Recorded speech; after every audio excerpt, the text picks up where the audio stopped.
great to be here. Thank you for having me. Most of you, a bunch of MFA people, right? Yes? Yeah? Okay. All right. I was expecting a cheer, but that's okay. It's a Monday. I have two books out that both came out last year. One of them is called Under Desert Skies, and it's about NASA and space science. I'm going to read from this one, Mythical River, which is about water in this region. And I wrote most of this book while I was in grad school in Iowa. And I was there a lot longer than I thought I was going to be, which happens when you go to Iowa. People always get excited when I say MFA degree from Iowa. They're like, oh, you went to the Iowa writing workshop. And I'm like, no, I went to the other non-famous writing workshop in Iowa. Yeah, so it's right in the middle of the state. Yep, thank you, applause. Surrounded by cornfields, there's nothing to do there but write. So that's what I did for 5 years, and I wrote this book.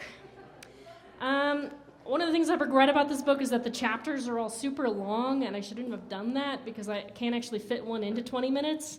So what I'm going to do instead is I'm going to read a couple of quick sections out of this book, and I thought thematically, actually it goes well with tonight's readings, thematically it's going to be about strong, sassy women. I should share with you, because a lot of you are in an MFA program and will understand, I had a lot of self-doubt when I was writing this book. What am I doing writing a book about water in the West? Like, everybody's written a book about water in the West. What am I thinking? And one of the things that helped me get over that is I reread some of those books, like Cadillac Desert, that's the big famous one, and I realized there are no women in these books. Like, none. No women all the way through these books. And so, yeah. Okay, yeah. So I decided I would add some women, right? So I'm going to read you some of those sections. This first one is going to give you a bit of a crash course in Western water politics. Sorry, but you really should know. You live in Arizona. So here we go. Anybody ever been to the Bill Williams River? No? Down by Lake Havasu? Okay, don't go there. It's a nasty place. It's not a very nice scenic place. That's where this chapter is set. The Bill Williams River earned its most distinguished footnote in history as the site of one of Arizona's water wars, the only war that involved dispatching a military force. In 1934, Major Ivan Pomeroy of the Arizona National Guard led his wary troops, a sergeant, 3 privates, and a cook, through the thick underbrush of the Bill Williams, pursued by a haze of biting insects. The U.S. Bureau of Reclamation, which is tasked with managing water resources here, had set a contractor to drill just below the mouth of the Bill Williams on the Colorado River to test the site for Parker Dam. Parker Dam was going to supply water to Los Angeles through a planned canal. Pomeroy's orders were to keep the enemy, at the moment a crew of half a dozen construction workers, from establishing a beachhead on Arizona soil.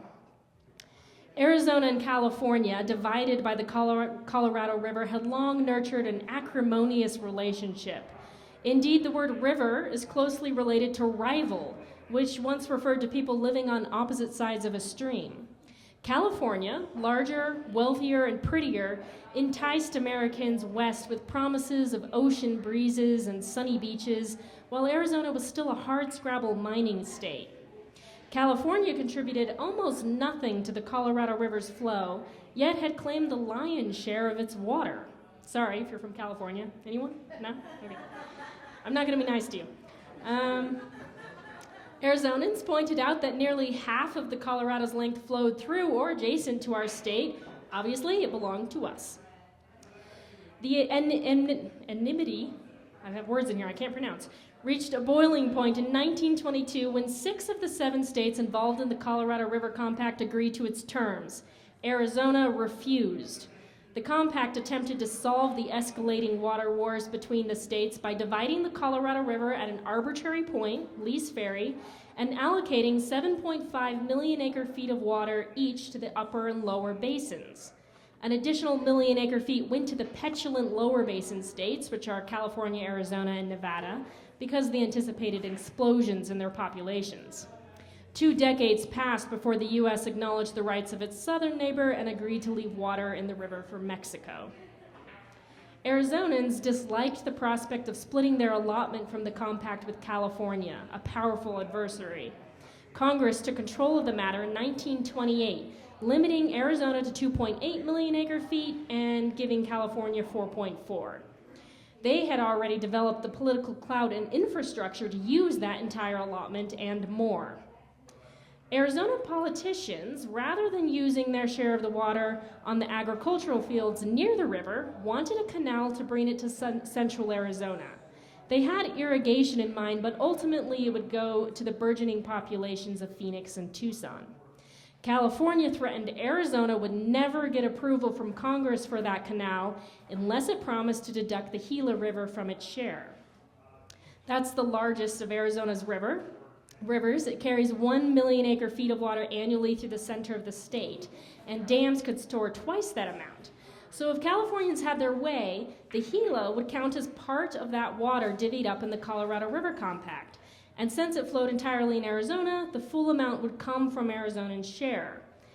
In short, summing all of that up, Arizona wouldn't have enough water, even as its cities fattened like watermelons on a sidewalk. To Arizonans, this meant war. A feisty politician named Nellie Trent Bush incited Pomeroy's military march to the Colorado in defense of Arizona's interests. The second woman to serve as an Arizona state senator, she made a formidable enemy. Once her Model T broke down in the desert during a trip where she only had her baby son and an old prospector as companions. While the prospector grumbled about the values of burros over newfangled machines, Bush stripped down in a nearby canyon, wrestled a wire out of her corset, and used it to fix the gadget in the engine. No stranger to surviving in a man's world, Bush had earned a steamboat license to pilot her family's ferry boats on the Colorado River.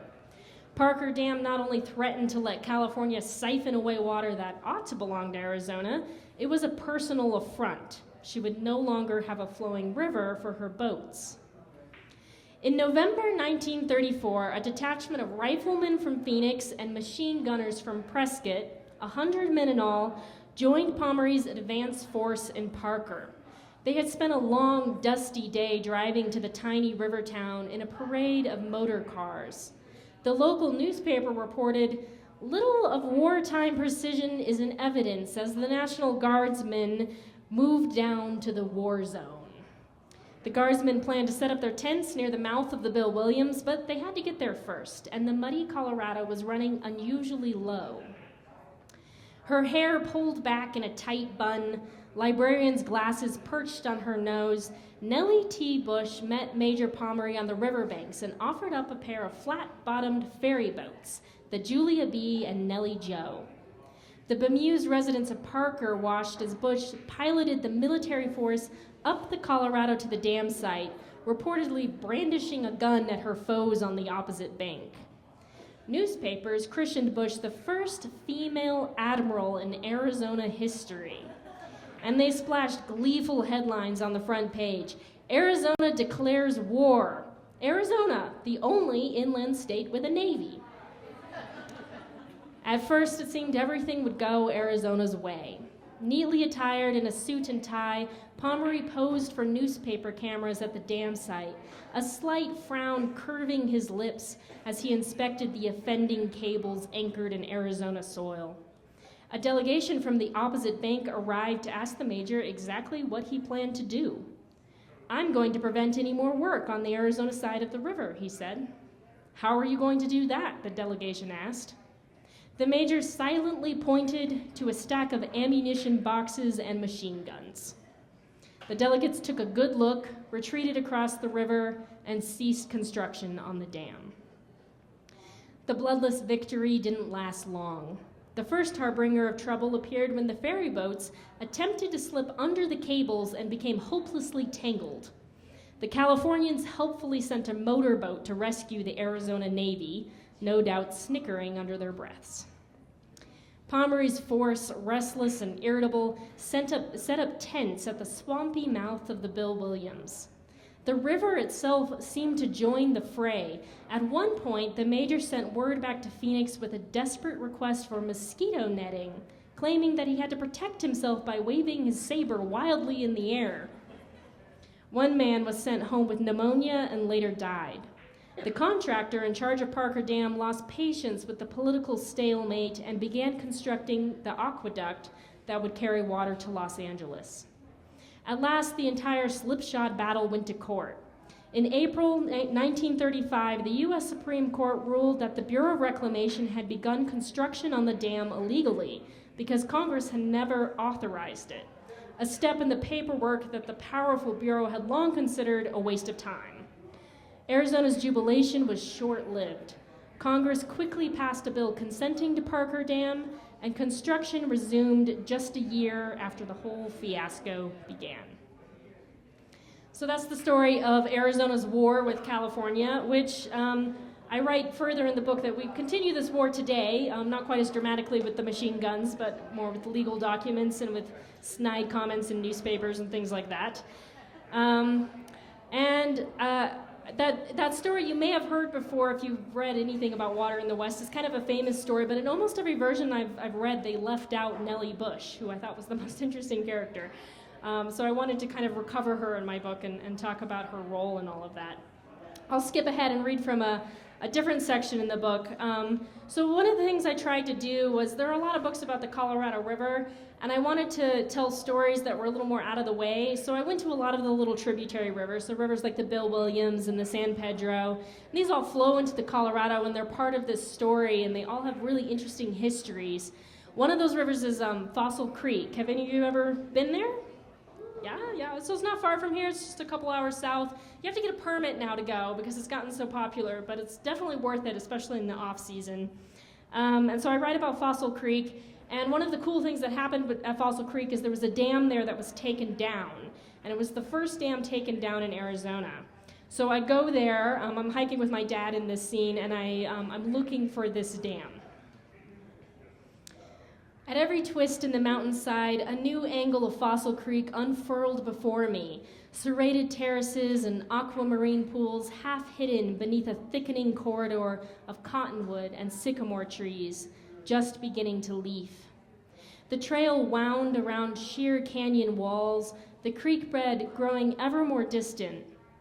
The men who carved out the narrow road blasted straight through solid rock, exposing pockets of glittering calcite. When I caught up with Dad, who was hiking way ahead of me, he paused now and then to point out fox and coyote scat, chock full of blue juniper berries, or the oval droppings of deer. Mostly, we hiked in silence. Jets traced white contrails through the solitude. We couldn't find anything that looked like a dam. Up from the opposite direction, following much the same route in the early 1900s, an indomitable woman named Iva E. Tut rode horseback in her huge skirts, leading a crew of engineers and surveyors and gritting her teeth against saddle sores. Newspapers, fond of printing her portrait, showed her dressed in formal gowns with her dark hair piled precariously high on her head.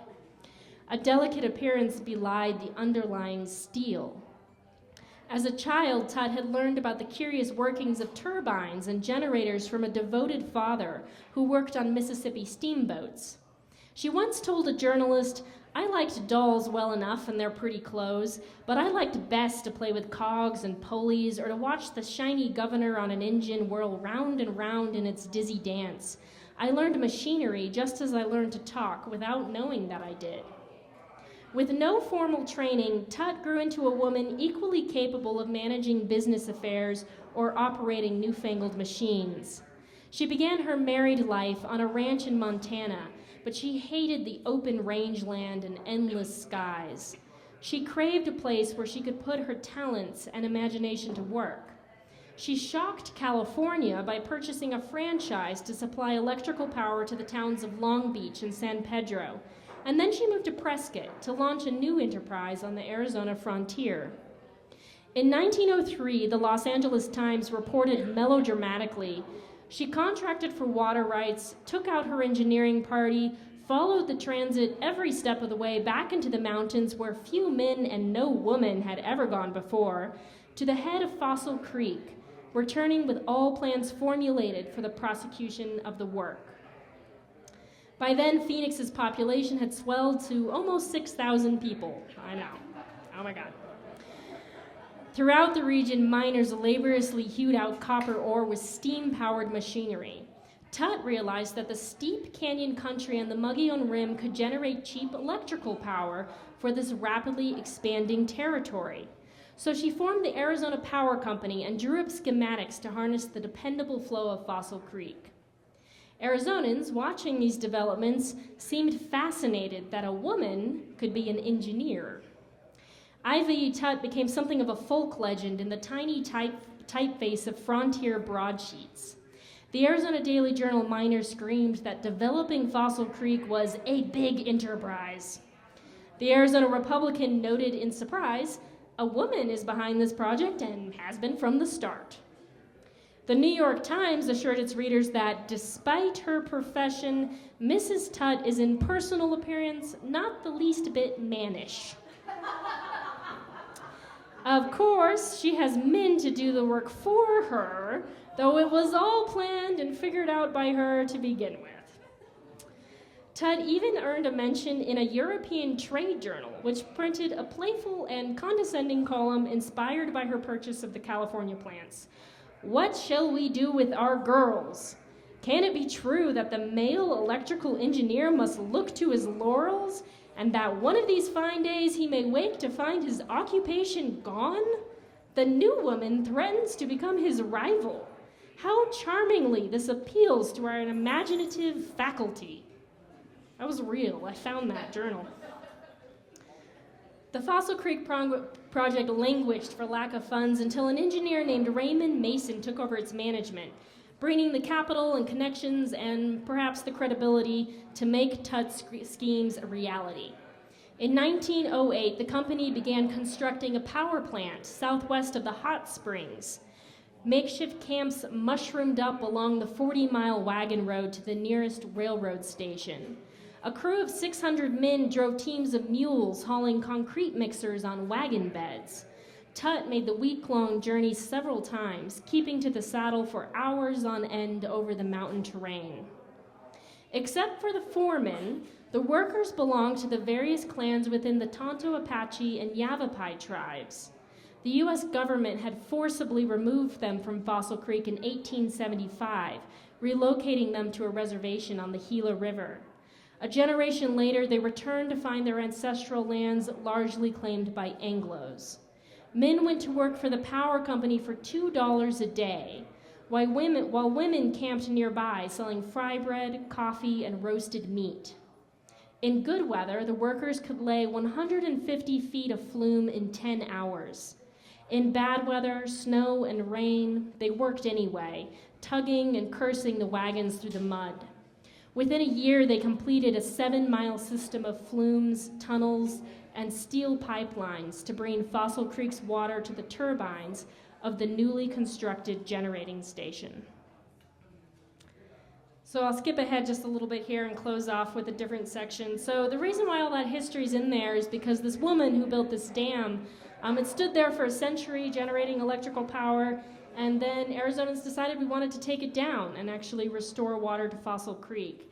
And so I write in that chapter and throughout the book about these places in Arizona where we've started to kind of undo some of the ecological damage we've caused and what that looks like when we give water back to a river. And so that happened at Fossil Creek, and I'll just close off with this, this short section about that process. I called the Pine Strawberry Historical Society for information about the dam. A pleasant woman named Margaret answered the phone. We chatted for a bit, and she told me, as several local residents had told me, that she hadn't visited the spot in years. They took it all out, she said, the dam, the old buildings, what a shame. I used to swim down there in the summers. People keep saying that they restored the river's flow, but that's not right. I always remember water down there. So I hunted through the technical papers and the scientific papers. She was right. Fossil Creek hadn't gone dry when the dam was built. Rainwater and snowmelt still streamed down the canyon's flanks and poured into the creek. A portion of the base flow, gushing from the hot springs, returned to the channel after spinning the powerhouse turbines. A little more seeped through the dam itself. A stranger to the area, I couldn't contradict her. No doubt the dammed river was beautiful. No doubt it enchanted visitors even as it muscled through the turbines until electrons sparked. Yet the fossil creek that existed for nearly the whole of the 20th century was a slender shadow of the wild river that once cut through the rim. The dam had diverted 88 to 99% of the historic base flow. Summer floods still clawed out the travertine below the dam. And if you don't know what travertine is, it's that beautiful smooth rock that you see down there. And I write about it. It's created in a really fascinating way. But the dependable flow of the hot springs never arrived to build it up again. The deep pools and warm riffles that harbored native fish and leopard frogs became a white spine of bone along the rim, little more than a fossil where once a sinuous creature stretched and breathed. Marine biologists coined the term shifting baselines to explain our failure to grieve, our forgetfulness. Each year, we measure changes against an always changing world. We weigh our losses against an already diminished thing. More than water disappeared when we built the dam. Certain cycles and rhythms vanished from the landscape. Certain stories that Apache mothers told their children about Blue Water Place became relics, relegated to memory, like the juniper tree that sheltered a woman in childbirth from an angry bull, the Ramada roof where a mother hoisted her children while her dogs fought off a mountain lion, or the best spots to gather acorns each summer. These stories were anchored in place, and the place had changed almost beyond recognition. Poised on a seesaw between creation and destruction, travertine and flood, Fossil Creek abruptly lost its balance. Margaret promised to mail me a booklet of historical photographs titled A Wonderful Water Power, authored by a hydrologist at the National Park Service.